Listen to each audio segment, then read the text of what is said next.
Ils n'ont pas vraiment le vent en poupe. Les voiliers de Polynésie sont souvent accusés d'être trop nombreux ou de polluer les eaux turquoises du lagon.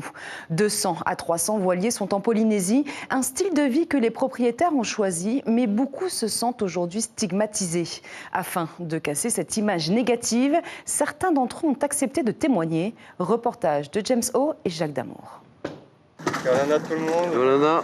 Bienvenue. Ce couple de navigateurs est arrivé en Polynésie en 2012. Un an plus tôt, en quête d'aventure et de découverte, Régis et Doris entament un tour du monde à la voile. Ça fait une vingtaine d'années maintenant qu'on vit sur un bateau. C'est un choix. C'est un choix complet. Oui, tout à fait. C'est un choix avec Doris et tout. On est parti. Enfin, on a pris la décision il y a environ une vingtaine d'années de partir. Puis quand on a été prêt, on est parti. Ça fait à peu près 19 ans maintenant. Et donc c'est devenu notre manière de vivre depuis tout ce temps-là. On n'est jamais revenu à terre. On a toujours vécu sur un bateau depuis toutes ces années. Régis est infirmier en milieu carcéral. Avec sa famille, ils ont su s'adapter à la vie locale, ses us et ses coutumes. Dan, leur fils, est né à l'hôpital de Taoné il y a 12 ans.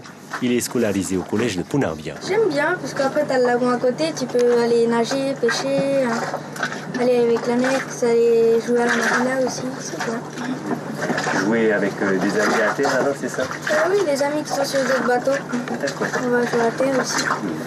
Si la famille Ramseyer n'a pas le sentiment d'être stigmatisée, ce n'est pas le cas d'un bon nombre de propriétaires de voiliers à qui il leur est reproché d'être trop nombreux ou encore de polluer le lagon avec leur rejet organique. Pour les toilettes, je pars du principe qu'on peut très bien avoir une cuve à eau noire. Bon, ce bateau est des années 80, donc il n'en a pas. Mais les nouveaux catamarans et la plupart des gros bateaux, enfin des bateaux qui sortent maintenant, sont équipés. Je reconnais qu'aujourd'hui on a plus de bateaux qu'autrefois, mais vous avez plus de tout qu'autrefois, quoi. C'est-à-dire que même en ville, vous avez plus d'habitants, vous avez de plus en plus de constructions, de plus en plus de voitures. Oui, on devient de plus en plus nombreux.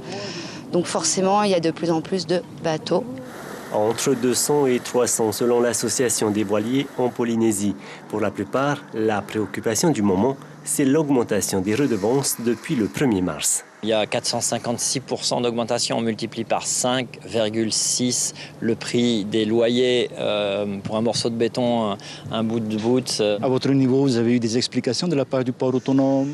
Non, malheureusement, nous cherchons à parler au port autonome, nous cherchons à essayer de co-construire une plaisance qui serait agréable pour tous, qui serait bien organisée, mais non, on est obligé de faire des procès pour se faire entendre. Je trouve ça extrêmement dommage.